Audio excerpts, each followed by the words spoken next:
Damensitzung bei der Prinzengarde und neben mir steht Marc Metzger, der gerade einen fulminanten Auftritt hinter sich gebracht hat. Ja, war schön. Es war schön. Ich glaube, du hast es selber gemerkt, die Mädels standen Kopf. Ja, die sind toll. Und die haben dich ja auch ständig unterbrochen und hatten ständig irgendwie, haben sie dir Material geliefert. Bringt dich das eher raus? Nein. Oder spornt dich das an? Nein, ich brauche das.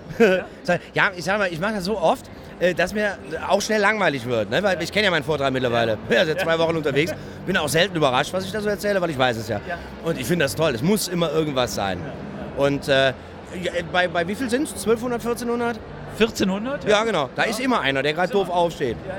Gestern hat auch bei euch, glaube ich, hat auch einer unterm Tisch telefoniert. Das war mein Highlight. Ist unter den Tisch gekrabbelt, damit ich es nicht sehe. Da war natürlich rum. Ne? Wir haben erst mal 5 Minuten Zeit verbracht mit der Dame. Wie holst du das dann wieder auf, um alle dein Programm noch trotzdem durchzubekommen? Schneller sprechen. Also ich kenne die Stellen mittlerweile, wo ich eindampfen kann und wo ich ziehen kann, dass man so immer so bei diesen 25 Minuten landet, weil es unfair sonst gegenüber den anderen. Ich mache es aber auch nicht, dass ich jetzt viel improvisiere und dann bringe ich meine Gags nicht. Nein. Also die Rede kommt tatsächlich immer.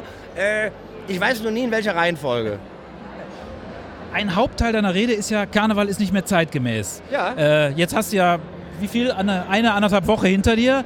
Was empfindest du denn jetzt so? Ist Karneval nicht mehr zeitgemäß? Wir sind total zeitgemäß. Karneval wird immer zeitgemäß bleiben, weil der ändert sich ja mit. Ob das jetzt die Nation im Fernsehen noch zeitgemäß findet oder in dem, was jetzt an Medien gerade noch da ist. Wir sind jetzt auch im Internet gerade. Ne? Ich bin im Netz. Ne? Früher hast du dich gefreut, wenn du im Fernsehen warst. Heute musst du im Netz vertreten sein.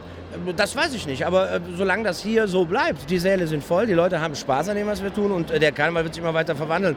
Also Musikantenstadel ist auch eingestellt. Habe ich auch gerne geguckt. Schade, ja, ist nicht mehr zeitgemäß. Klar mache ich mich ein bisschen lustig drüber. Ich bin halt eher so der Traditionalist. Also ich finde, eine Fernsehsitzung muss aussehen wie eine Fernsehsitzung. Da muss ein Everrad hin und da müssen Tanzgarten und da müssen Chors und da müssen Redner und Musikgruppen.